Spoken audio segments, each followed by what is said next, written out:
Hello students, कैसे हैं आप सब लोग। उम्मीद करती हूँ सब अच्छे होंगे और स्वस्थ होंगे। मैं Meena Rana ICT virtual class में आपका स्वागत करती हूँ। स्टूडेंट्स, हम पढ़ रहे हैं क्लास 6 की हिंदी। बाल राम कथा हम पढ़ रहे थे। प्रीवियस लेक्चर में हमने देखा अवधपुरी में राम। तो यहाँ पर श्री राम के जन्म, किस प्रकार से उनका जन्म हुआ, कैसे राजा दशरथ के 4 पुत्रों का जन्म हुआ। एक पुत्रेष्टि यज्ञ के बाद इन्हें 4 पुत्रों की प्राप्ति हुई।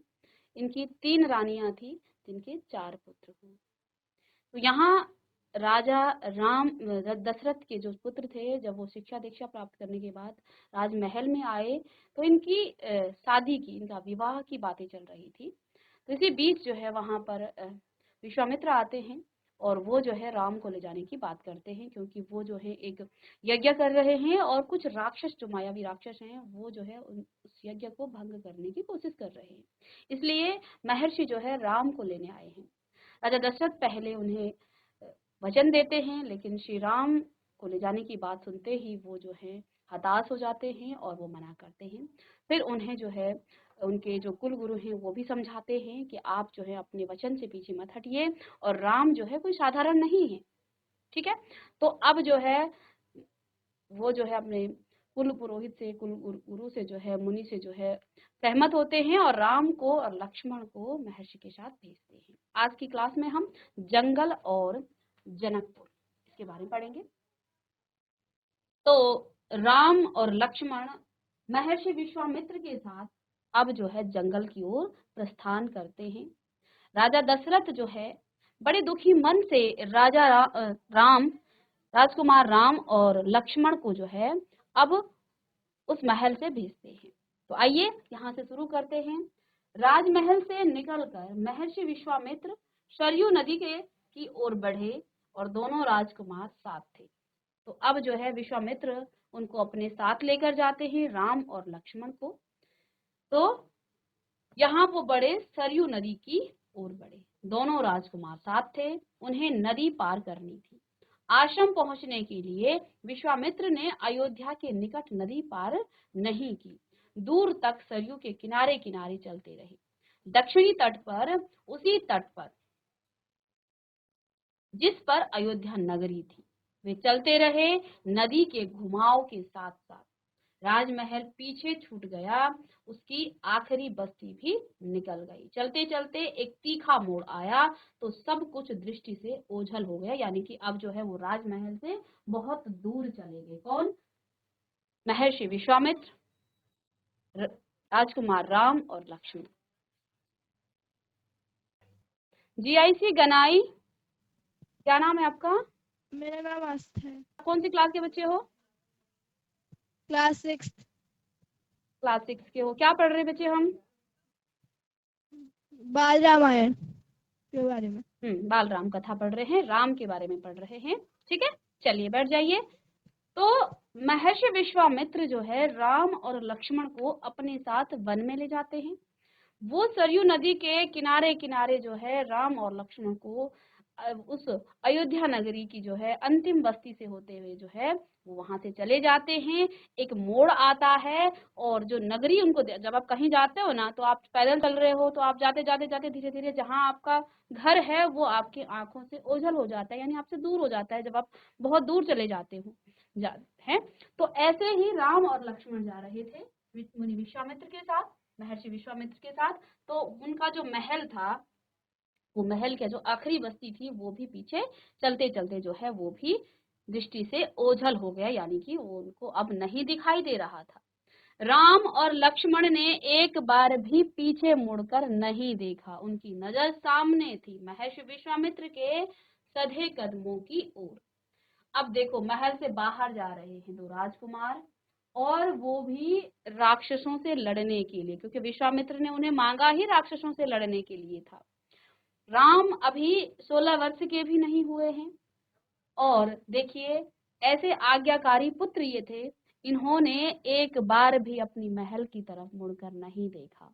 मुनि विश्वामित्र के कदमों को देखते हुए दोनों ही भाई उनके पीछे जो है चलते जा रहे थे। सूरज की चमक धीमी पड़ने लगी, यानी अब जब शाम का समय होता है तो सूरज की जो चमक होती है वो धीमी पड़ने लग जाती है। शाम होने को आई, राजकुमारों के चेहरों पर थकान का कोई चिन्ह नहीं था। सुबह से लेकर शाम तक चल रहे हैं, शाम होने वाली है, लेकिन दोनों राजकुमारों के चेहरे पर थकान का कोई चिन्ह नहीं था, उत्साह था। वे दिन भर पैदल चले थे और चलने को तैयार थे। दिन भर तो वो पैदल चले थे और चलने को भी वो तैयार थे। महर्षि अचानक रुके, उन्होंने आसमान पर दृष्टि डाली। चिड़ियों के झुंड जो है अपने बसेरे की ओर लौट रहे थे। आसमान मटमैला लाल हो गया था। अब जब शाम का समय होता है तो आसमान जो है थोड़ा सा मटमैला सा हो जाता है। तो महर्षि तो एक ऋषि थे, एक ऋषि मुनि का जीवन कैसा होता है, वो संघर्षमय होते हैं, वो पैदल चल करके। लेकिन यहाँ राम और लक्ष्मण तो एक दो राजकुमार थे, लेकिन फिर भी इन दोनों ने पूरे दिन पैदल चलने के बाद भी उन्होंने तनिक भी उनके चेहरे पर, उनके मुख पर जो है थकान का कोई नाम नहीं था, और वो जो है निरंतर चले जा रहे थे महर्षि के पीछे पीछे। महर्षि ने जब आसमान में देखा तो चिड़ियों का जो झुंड है वो अपने बसेरे की ओर लौट रहे हैं। जब शाम का समय होता है ना, तो चिड़िया दिन भर पूरे आसमान में घूमती रहती है, लेकिन जैसे ही शाम होती है वो अपने बसेरे की तरफ आ जाता है। ठीक है, चरवाहे लौट रहे थे, जो गाय को चराने जाते हैं, गाय भैंस बकरियों को जो चराने जाते हैं, वो अब लौट रहे थे, गायों के पैर से उड़ती धूल में आधे छिपे हुए। तो अब जब गाय के जो चराने वाले होते हैं, आगे से उनके गाय भैंस बकरियां चलती हैं और पीछे पीछे वो चलते हैं, और गायों के खुर से जो है, क्योंकि उनके नुकीले खुर होते हैं, उससे जो है बहुत सारी धूल उड़ती है। तो उन धूलों के बीच में जो है वो जो चरैये थे वो भी जो है उनके पीछे पीछे जा रहे थे। हम आज रात नदी तट पर ही विश्राम करेंगे, महर्षि ने पीछे मुड़ते हुए कहा। अब जो है महर्षि ने देखा कि अब रात होने को है, तो उन्होंने क्या कहा कि आज रात हम नदी तट पर ही विश्राम करेंगे। महर्षि ने पीछे मुड़ करके दोनों राजकुमारों के चेहरों के भाव देखते हुए विश्वामित्र हल्का सा मुस्कुराए। राम के निकट आते हुए उन्होंने कहा, मैं तुम दोनों को कुछ विद्याएं सिखाना चाहता हूँ। इन्हें सीखने के बाद कोई तुम पर प्रहार नहीं कर सकेगा, उस समय भी नहीं जब तुम नींद में हो। तो अब जो है, क्योंकि उन्हें जो है मुनि वशिष्ठ ने क्या बताया था दशरथ को समझाते हुए कि आप राम को मुनि विश्वामित्र के साथ जब भेजेंगे तो अनेक प्रकार की विद्याएं सीखेंगे राम। और तब तो राम की ही बात हो रही थी, राजा दशरथ ने लक्ष्मण को भी भेजा। राम को जो है मुनि विश्वामित्र क्या करेंगे, अनेक प्रकार की विद्याएं, ये एक सिद्ध पुरुष है, ये एक तपस्वी हैं, और इनके पास जो है अनेक ऐसी गुप्त विद्याएं हैं जिनको शायद ही इस संसार में कोई जानता हो। इसलिए आप राम को भेज दीजिए और आप डरिए नहीं, वो मायावी राक्षस इस श्री राम का कुछ नहीं बिगाड़ सकते।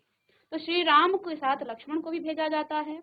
महर्षि विश्वामित्र जो है अब इन्हें जो है यहाँ विश्राम करने की बात कही उन्होंने, और राम की तरफ देखकर थोड़ा सा वो मुस्कुराए। उन्होंने क्या कहा कि मैं तुम्हें अनेक प्रकार की, मैं तुम्हें कुछ विद्याएं यहाँ पर सिखाना चाहता हूँ। ठीक है, और देखो जब तुम इसे सीखोगे ना तो तुम पर कोई प्रहार नहीं कर सकेगा, तुम्हें कोई मार नहीं सकेगा, उस समय भी नहीं जब तुम नींद में हो। तो इस प्रकार की विद्या जो है महर्षि विश्वामित्र जो है राम और लक्ष्मण को यहाँ सिखा रहे हैं। क्या सिखा रहे हैं? तो उस समय भी नहीं जब तुम नींद में रहते हो। मुनि विश्वामित्र, महर्षि विश्वामित्र ने क्या कहा कि मैं राम और लक्ष्मण को कुछ ऐसी विद्याएं सिखाऊंगा जिससे तुम पर कोई प्रहार नहीं कर सकेगा, कोई वार नहीं कर सकेगा, यहाँ तक कि जब तुम नींद में रहोगे तब भी तुम्हें जो है कोई तुम्हारा कुछ नहीं बिगाड़ सकेगा। राम और लक्ष्मण नदी में मुंह हाथ धोकर लौटे, महर्षि के निकट आकर बैठे। विश्वामित्र ने दोनों भाइयों को बला अतिबला नाम की विद्याएं सिखाई। तो यहाँ पर महर्षि विश्वामित्र ने उन दोनों भाइयों को बला और अतिबला नाम की विद्याएं सिखाई। रात में वे लोग वहीं सोए, तिनकों और पत्तों पर बिस्तर बनाकर। नींद आने तक महर्षि उनसे बात करते रहे। तो वहां जो है, जो एक महल के राजकुमार हैं, अब जो है वो कहाँ सोए, पत्तों पर बिस्तर लगाकर, और महर्षि उनसे जो है जब तक उनको नींद नहीं आई तब तक उनसे बातें करते रहे। सुबह हुई, यात्रा फिर शुरू हुई। मार्ग वही था, सरयू नदी के किनारे किनारे। तो अब जो है वो सरयू नदी के किनारे किनारे जा रहे थे। सुबह हुई तो दोनों ने फिर से अपनी यात्रा, तीनों ही लोगों ने, जिसमें राम, लक्ष्मण और महर्षि विश्वामित्र थे, तो तीनों ने अपनी यात्रा फिर से शुरू किया। चलते चलते वे एक ऐसी जगह पहुंचे जहां दो नदियां आपस में मिलती थी। उस संगम की दूसरी नदी गंगा थी। महर्षि अब भी आगे चल रहे थे, लेकिन एक अंतर आ गया। राम लक्ष्मण अब दूरी बनाकर नहीं चलते थे, महर्षि के ठीक पीछे थे, ताकि उनकी बातें ध्यान से सुन सके। तो अब क्या हुआ, जब वो आगे बढ़े तो ये जो यहाँ दो नदियों का संगम उनको मिला। संगम की जो दूसरी नदी थी वो गंगा थी। महर्षि अब भी आगे चल रहे थे। जो महर्षि विश्वामित्र थे वो अभी भी आगे चल रहे थे, लेकिन एक अंतर आ गया था। अंतर क्या था? राम लक्ष्मण अब दूरी बनाकर नहीं चलते। पहले से तो वो दूरी बना के चल रहे थे, लेकिन अब वो दूरी बना के नहीं, बल्कि महर्षि के ठीक पीछे थे, ताकि उनकी बातें वो ध्यान से सुन सके। रास्ते में पड़ने वाले आश्रमों के बारे में तो उन्होंने जो है, महर्षि ने उन्हें उन आश्रमों के बारे में बहुत विस्तार में बताया। तो अब राम और लक्ष्मण जो है महर्षि के ठीक पीछे जा रहे हैं, ताकि वो उनकी बातों को ध्यान से सुने। तो जितने भी आश्रम रास्ते में पड़े उन सब के बारे में महर्षि ने उन्हें बताया। वहां के लोगों के बारे में, वहां के वृक्षों और वनस्पतियों के संबंध में, स्थानीय इतिहास उसमें शामिल होता था, यानी कि उनमें जानने की जिज्ञासा थी। ठीक है, तो उन्होंने वहां उस पूरे वन के जितने आश्रम हैं, जितने वहां के लोग हैं, उन लोगों के बारे में महर्षि से सुना और उनके बारे में जाना। वहां के जो स्थानीय इतिहास है उन सब के बारे में राम और लक्ष्मण ने वहां पर जाना। आगे की यात्रा कठिन थी, जंगलों से होकर। उसमें पहले उन्हें नदी पार करनी थी।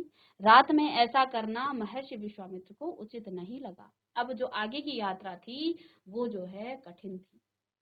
जंगलों से होकर उससे पहले उन्हें नदी पार करनी थी। अब देखो, एक नदी थी और उसके बाद उन्हें जंगल पार करनी थी। रात में ऐसा करना महर्षि विश्वामित्र को उचित नहीं लगा। तीनों लोग वहीं रुक गए, संगम पर बने एक आश्रम में। अगली सुबह उन्होंने नाव से गंगा पार की। नदी पार जंगल था, घना, दुर्गम। सूरज की किरणें धरती तक नहीं पहुंची थी।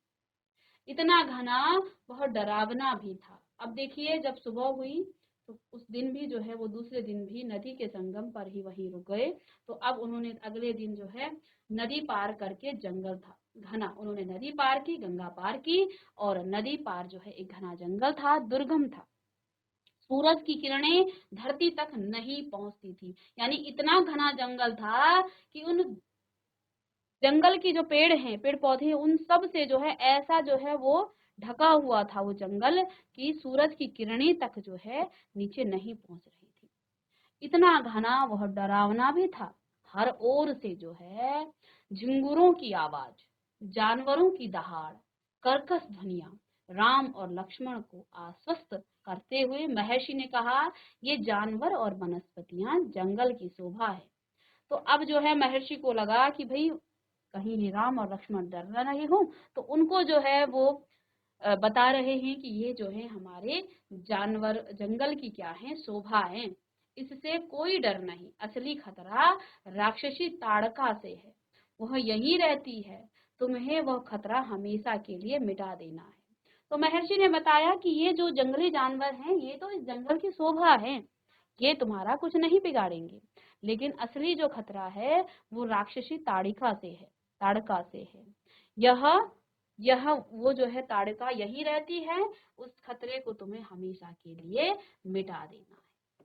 ताड़का के डर से कोई उस वन में नहीं आता था, जो भी आता ताड़का जो है उसे मार डालती, अचानक आक्रमण कर देती, और उसका डर इतना था कि उस सुंदर वन का नाम ताड़का वन पड़ गया था। अब ये जो घनघोर जंगल था, ये जो है ताड़का एक नाम की एक राक्षसी यहाँ रहती है। वो सबको डराती है, सबको मार डालती है जो भी इस वन में जाता है, इसलिए इस वन का नाम भी ताड़का वन पड़ गया था। राम ने महर्षि की आज्ञा मान ली, धनुष पर प्रत्यंचा चढ़ाई।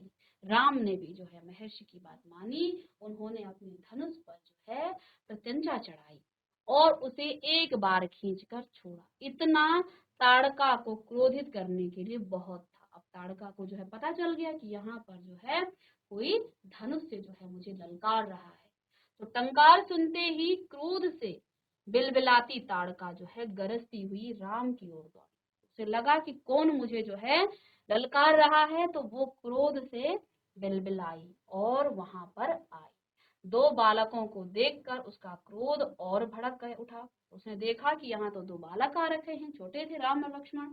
जंगल में जैसे तूफान आ गया, विशालकाय पेड़ कांप उठे, पत्ते टूटकर इधर उधर उड़ने लगे, धूल का घना बादल छा गया, उसमें कुछ दिखाई नहीं पड़ता था। फिर ताड़का ने पत्थर बरसाने शुरू कर दिए। तो अब इसने देखा कि यहाँ पर तो दो बालक हैं। ने जैसे ही राम और लक्ष्मण को देखा तो उसने जो है वहां के जो पेड़ थे वो जो है जंगल में जैसे कि तूफान आ, पेड़ जैसे कांप उठे हों, पत्ते टूटकर इधर उधर उड़ने लगे, धूल का घना सा बादल छा गया, उसमें कुछ जो है दिखाई नहीं पड़ता था। फिर ताड़का ने क्या किए, पत्थर बरसाने शुरू कर दिए। राम ने उस पर बाण चलाए, लक्ष्मण ने भी निशाना साधा, ताड़का बाणों से घिर गई।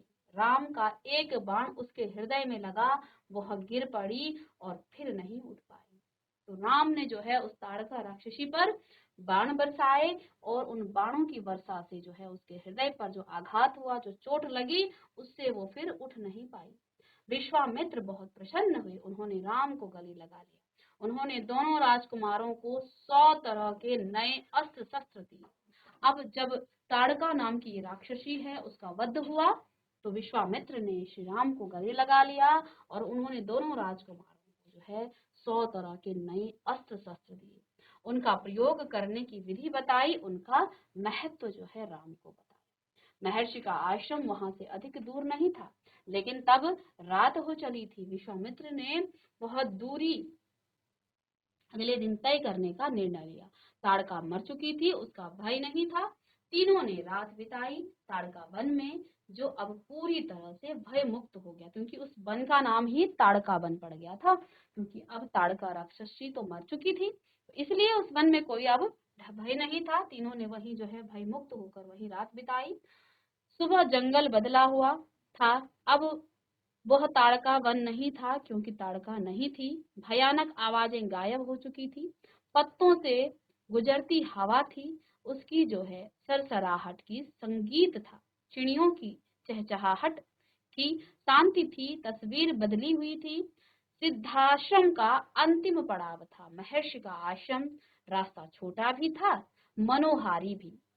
प्राकृतिक सौंदर्य का आनंद लेते तीनों लोग जल्दी ही आश्रम पहुंच गए। आश्रम वासियों ने उनकी आगवानी की, अभिनंदन किया, उनकी प्रसन्नता दुगनी हो गई थी। महर्षि विश्वामित्र के आश्रम लौटने की खुशी, राम लक्ष्मण के आगमन का सुख। विश्वामित्र यज्ञ की तैयारी में लग गए, अनुष्ठान प्रारंभ हुआ। आश्रम की रक्षा की जिम्मेदारी अब राम लक्ष्मण को सौंपकर महर्षि आश्वस्त हो गए थे, वो जो है निश्चिंत हो गए थे कि अब मेरे आश्रम में मुझे कोई चिंता नहीं है, क्योंकि जिसके साथ राम हो तो उसे किस बात का डर है। अनुष्ठान अपने अंतिम चरण में था, पूरा होने वाला था कुछ ही दिनों में। अब इनका अनुष्ठान जो है कुछ ही दिनों में पूरा होने वाला था।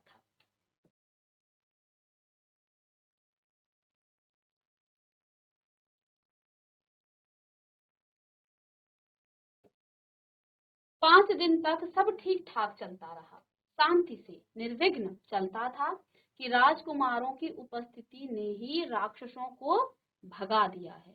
राम और लक्ष्मण ने यज्ञ पूरा होने तक न सोने का निर्णय किया। वे लगातार जागते रहे, चौकस रहे, कमर में तलवार, पीठ पर तुड़ी, हाथ में धनुष, प्रत्यंचा चढ़ी हुई थी और हर स्थिति के लिए वो तैयार थे। अनुष्ठान का अंतिम दिन अचानक भयानक आवाजों से आसमान भर गया। सुबाहु और मारीच ने राक्षसों के दल बल के साथ आश्रम पर धावा बोल दिया।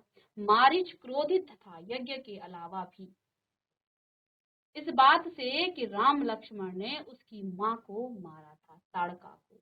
अब ताड़का के जो बेटे थे सुबाहु और मारीच, दोनों ही यहाँ आ गए। इन राक्षसों ने जो है महर्षि विश्वामित्र के आश्रम में पुनः जो है वहां पर आक्रमण कर दिया था। राम ने राक्षसों का हमला होते ही कार्यवाही की, धनुष उठाया और मारीच को निशाना बनाया।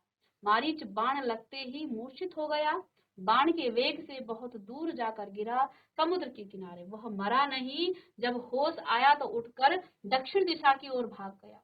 राम का दूसरा बाण सुबाहु को लगा, उसके प्राण वहीं निकल गए। सुबाहु के मरने पर राक्षस सेना ने भगदड़ मच गई और वे चीखते चिल्लाते भागे।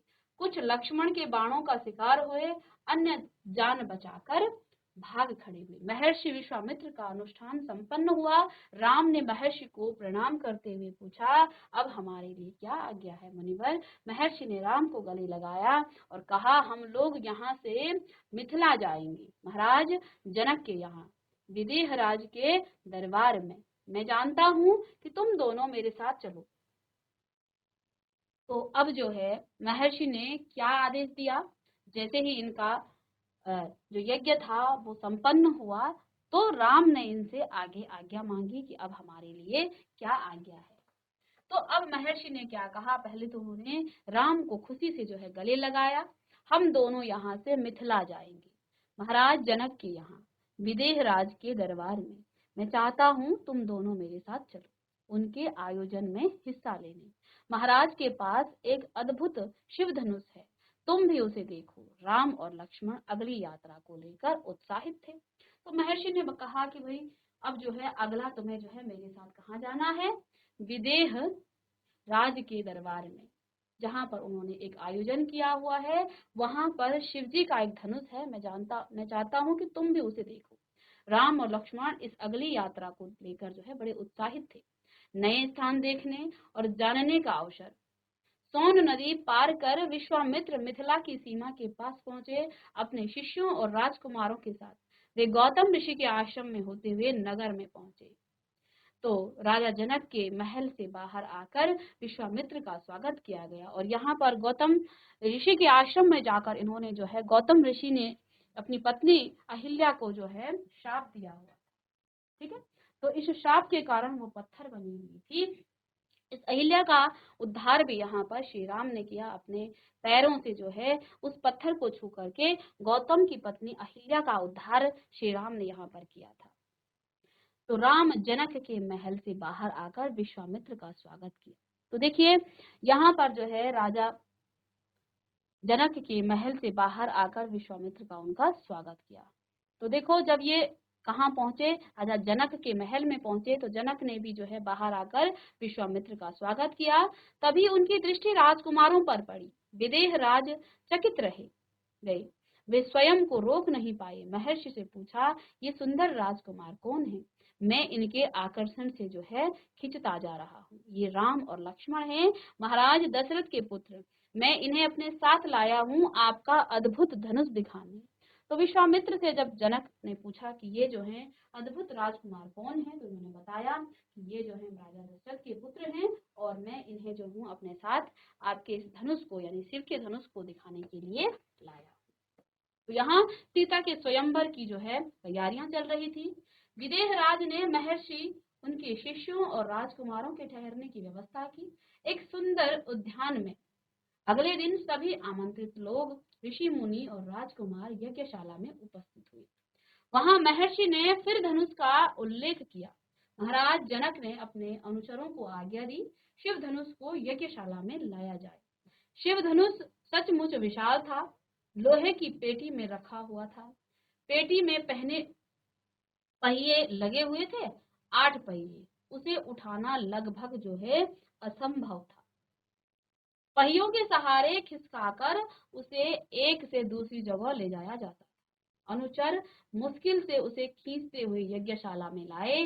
धनुष देखते ही विदेह राज एक पल के लिए उदास हो गए। उनको लगा कि इस धनुष को जो है कोई भी नहीं उठा पाएगा और सीता स्वयंवर की जो उन्होंने यहाँ पर घोषणा की थी, वो अब शायद जो है अपनी प्रतिज्ञा उन्होंने की थी कि अपनी पुत्री सीता के विवाह के संबंध में उन्होंने ये प्रतिज्ञा की थी कि जो इस धनुष को उठाकर इसे तोड़ेगा उसी से सीता जो है, उसी को जो है वरमाला पहनाएगी। ठीक है, ठीक है।